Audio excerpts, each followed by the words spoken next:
Hey, I'm Belle, and this is Talking High Performance, where we don't just chase goals, we create aligned success by protecting the one thing that fuels it all, and that is your energy. Today's episode is for anyone who's been feeling emotionally heavy. Maybe you're mentally exhausted or energetically fried. It could be that you've been holding too much, the meetings, the pressure, the expectations, or thinking about the tone in that conversation that looped in your head all day about how you handled a particular situation. And you might not be saying it out loud, but deep down you're wondering, why do I feel so drained even when I haven't done that much today? Or why does one person's comment or text message mess with my whole mood? If that's you, then today's episode is your reset button. Because today I'm diving into a powerful, practical, and often overlooked or never thought about skill, and that's protecting your peace. And I want to start by saying it's not soft, it's strategic when we protect our peace. And the truth no one talks about is that most people, they're not tired because they've done too much. They're tired because they're absorbing too much, or they've taken on other people's mood, worries, guilt, opinion, and energy. And they've tried to manage everyone's emotions without managing their own and managing their own first. So it could be that they've replayed conversations in their heads, hoping to land on a better version of what they should have said. And then they wonder why they're exhausted by 10 a.m. Protecting our peace isn't about ignoring other people's problems. It's about becoming emotionally detached. It's about having the courage to set boundaries before our body forces us to, or our body tells us that we haven't handled it right. And it's about being intentional with who and what we give our energy to. And that's a big one. So why is this a power move? And I want to be really clear when I say peace isn't a luxury. It's not something that we should own or something that we should aim for. Peace is a leadership skill, and high performers know that energy, not time, is their most valuable resource, and we need to own that and put steps in place. When we protect our peace, we can think more clearly. We can communicate with more intention, and we can recover faster from setbacks and actually enjoy the life that we're building instead of feeling like we're constantly emotionally hijacked by it. And it's not about being unbothered or blocking things out. It's about being really discerning in what we're aiming for. It's not about being cold. Instead, it's about being clear, because when we can get clear in how we want to feel, all of a sudden everything begins to change. But when we allow other people's chaos to override us, we stop leading our own lives and we start surviving. And we start living how maybe other people want us to live and taking on too much. And we don't just want to live a life where we survive. That's not the purpose. We want to thrive.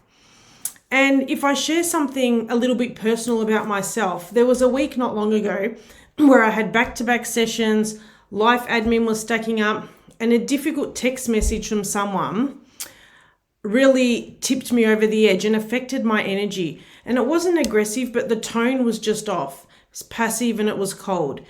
And it triggered something. And I found myself getting worked up about it hours later, thinking about how to respond, how to phrase it, whether I would respond, how to come across not too emotional. But then I had to stop and ask myself, am I reacting to their energy and what they want to do, or am I leading with mine? Because the second I start changing myself to manage them, I've lost my power. I can't control how other people show up, but I can control how I show up and how I protect my peace and the boundaries that I hold. So I had to give myself a boundary to respond when I felt like I was more anchored, not activated by their text message. And that choice gave me more peace, gave me more energy, and had the power to change my week. So if we talk about how do we protect our peace without shutting down or without withdrawing from the world, something that has been a work in progress for me. So here are 3 things that I teach high performers in my coaching sessions that helps with this. The first one is you need to create an emotional filter. Just like you filter junk emails, you need to filter the emotional noise and ask yourself, is this particular thing mine to carry? That's the first thing. The second one is this a fact or is it just their tone or their opinion? Is what somebody else is saying to me an actual fact? Is there proof? And then, is this a real problem or is it a pattern? Because not everything needs your attention and not every mood needs your management. That's the first thing. The second one is to hold your power. So don't absorb other people's. So when someone's in a spiral, you don't need to match it to be compassionate, or you don't need, just because they're upset, you don't need to be upset.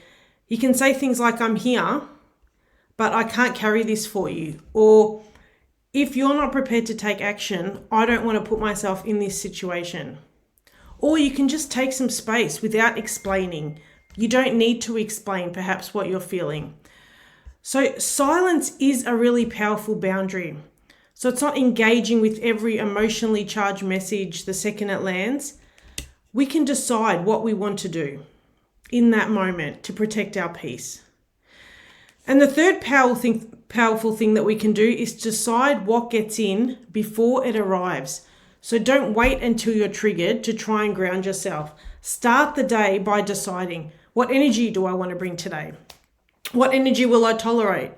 Who's been maybe draining my energy that I need to remove myself from or not contact today? Or what does a peaceful day look like before I even open my inbox and start reacting to other people's agenda? Because when you can decide early, it's much harder to have the day set up on their terms and easier to set the day up on your own. So I want to finish by saying this. You can't lead what you absorb. You can't lead what you absorb. So you can't show up fully, whether it's in work, relationships, or leadership, if you're absorbing everything around you. It just doesn't work. And you're not here to be the emotional sponge for other people's unprocessed things. And that's not to say that's in a harsh way. You get to choose what you let in and what you choose to move forward with. So you're here to lead yourself. And leading yourself means with clarity. It means having confidence. It means having a calm power about you. And protecting your peace, it's not about being perfect, because we will make mistakes and there will be times where we will find we're being absorbed by other people's energy. But it's up to us to then recognize that and decide what to do from there. And that's about deciding or choosing what gets your attention and what doesn't. And it's about knowing that you can show compassion without being consumed.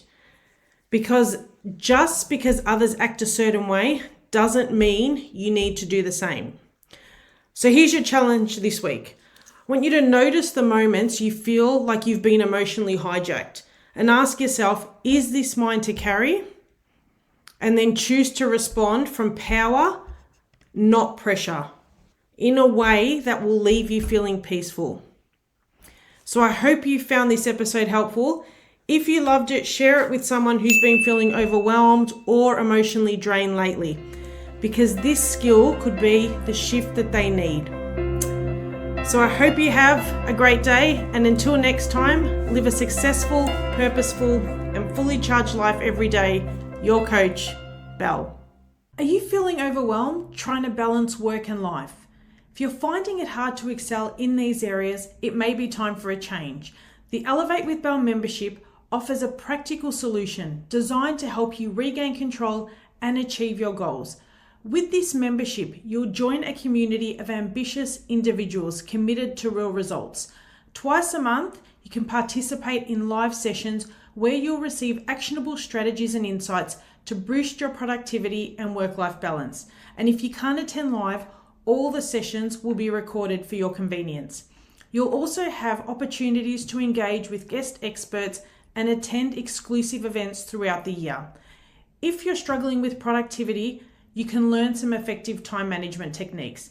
If you're feeling burnt out, you can get some strategies for better work-life integration. And if you're lacking energy, I can help you with tools to help you stay motivated and inspired throughout the day. And this is just an example of some of the things we'll be covering. So if you're ready to make a change, then join the Elevate with Belle membership today and let's start achieving the results you've been aiming for.